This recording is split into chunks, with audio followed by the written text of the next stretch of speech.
అందరికీ నమస్తే. ఎలా ఉన్నారు? బాగున్నారా? నేను బాగున్నాను. ఇవాళ మీకు దోసకాయ పచ్చడి ఎలా చేయాలో చూపిస్తాను. ఈజీగా ఆయిల్ ఎక్కువ లేకుండా కొంచెం ఆయిల్ పోపుకు మాత్రమే ఆయిల్ వాడతాను. మిగతాది ఆయిల్ లేకుండా జీరో ఆయిల్ అనమాట.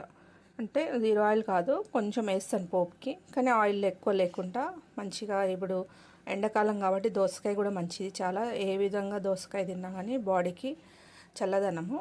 మామూలుగా పీసులు కట్ చేసుకొని తిన్నా కానీ బాగానే ఉంటుంది. అట్లా దోసకాయ మాత్రం వాటర్ది మంచిది.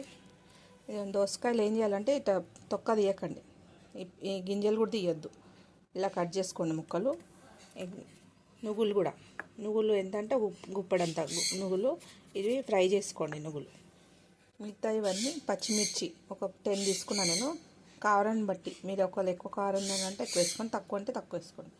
కరివేపాకు కొంచెం, కొత్తిమీర, 2 టమాటాలు, ఒక ఉల్లిగడ్డ, కొంచెం ఒక నిమ్మకాయ సైజ్ అంతా ఇది చింతపండు, ఏమో ఎల్లిపాయలు, మొత్తం ఎల్లిపాయ ఒక గడ్డ. ఇవన్నీ వేసి ఉడకబెట్టాలి. నేను చూపిస్తాను ఇప్పుడు ఎలాను. అది వేసేసుకొని నేనైతే కుండ తీసుకున్నా. ఏది ఉంటే అది, అంటే కుండలో వేస్తాను ఎక్కువ. ఇవన్నీ ఇందులో వేసేసేయండి. మొత్తం ఏమేమి ఉన్నాయో అన్నీ వేసేసేయండి.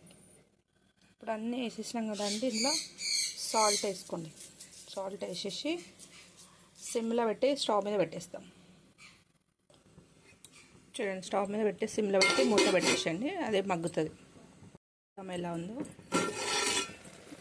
ఇదిగోండి, ఇంత మగ్గితే చాలు. ఇంత మగ్గితే స్టవ్ ఆఫ్ చేసేయండి. చల్లగా అయ్యే వరకు పెట్టేద్దాం. జార్ తీసుకొని ఇప్పుడు ఈ నువ్వులు ఉన్నాయి కదా, మిక్సీకి వేసేద్దాం. పౌడర్ చేసేసుకోండి నువ్వులు. ఇప్పుడు దీంట్లో మనం ఇది మగ్గబెట్టుకున్నాం కదండి దోసకాయ మొత్తం, మొత్తం ఇందులో వేసేసి మిక్సీ పట్టేసుకోండి. ఇప్పుడు మిక్సీ పట్టేసుకుందామండి. దీంట్లో వాటర్ ఏమేయొద్దు, కొంచెం సాల్ట్ చూసుకొని సాల్ట్ వేసుకొని తిప్పేసుకోండి. ఇలా అయింది. మరి మెత్తగా ఇట్లా పల్లి చట్నీ దానిలాగా చేయొద్దు, కొంచెం బర్సులు ఉండాలి. ఇది రోట్లో రుబ్బితే ఇంకా చాలా బాగుంటుందండి. నాకు రోల్ లేదు, ఒకటి ఉంది కానీ పాతది, అది తీస్తాను. అది కూడా రోడ్ పచ్చడి కూడా చూపిస్తాను నేను. ఇది కచ్చపక్క మరీ మెత్తగా వేయకండి, ఇట్లా వేసుకోండి. ఇలానే తినొచ్చు పోపు కూడా. ఇప్పుడు ఆయిల్ వద్దన్న వాళ్ళు ఇలానే తినేసేయండి.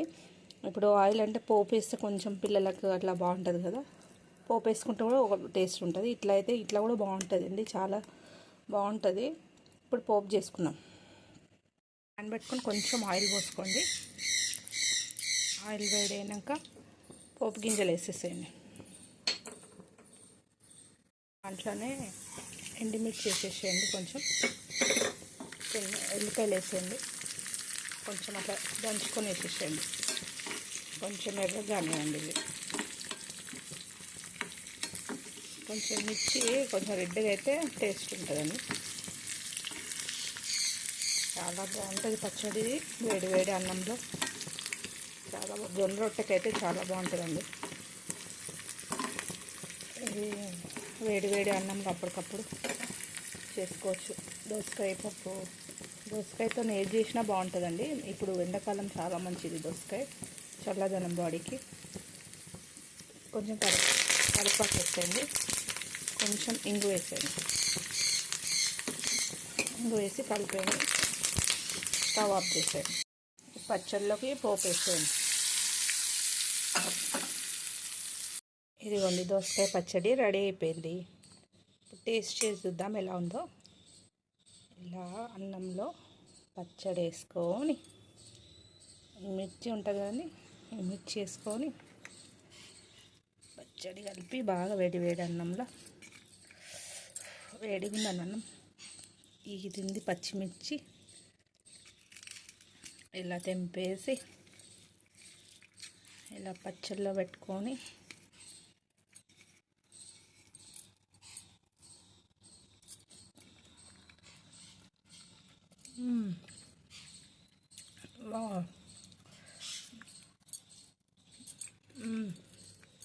చాలా బాగుందండి, నిజంగా చెప్తున్నా.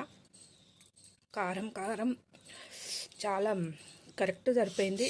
నేను ఇప్పుడు చెప్పిన క్వాంటిటీ అయితే కరెక్ట్ సరిపోయింది. కారం కూడా మీకు కూడా ఇంకా ఎక్కువ కారం అంటే వేసుకున్నాను, ఇదైతే కరెక్ట్ ఉంది. చాలా అంటే చాలా టేస్ట్గా ఉందండి పచ్చడి. మీరు కూడా ట్రై చేయండి, ఈజీగా ఉంది కదా, చూసారు కదా. ఆయిల్ లేకపోయినా సరే, పోపు చేయకపోయినా పర్వాలేదు, బాగుంటుంది. పోపు చేసుకోవాలంటే కొంచెం ఆయిల్ వేసుకొని పోపు చేసుకోండి, చాలా మంచిది. దోసకాయ మీకు కూడా తెలుసు, దోసకాయ పచ్చడి కానీ, దోసకాయ పప్పు, దోసకాయ కర్రీ అవన్నీ వేసుకోవచ్చు. ఈ ఎండాకాలం చాలా మంచిదండి. దోసకాయ ఉట్టి తిన్నా మంచిదండి. ఇంకోటి దీంట్లో గింజలైనా సరే, తొక్క అయినా సరే మంచిది. అది కూడా వేసుకొని మిక్సీకి వేసేసేయండి. ఇంకా రోట్లో చేస్తే అయితే ఇంకా టేస్ట్ ఉంటుంది. నేను మళ్ళీసారి చూపిస్తాను మీకు రోట్లో కూడా. చాలా బాగుందండి. మీకు నచ్చినట్టయితే లైక్ చేయండి, షేర్ చేయండి, సబ్స్క్రైబ్ చేయండి. బాయ్.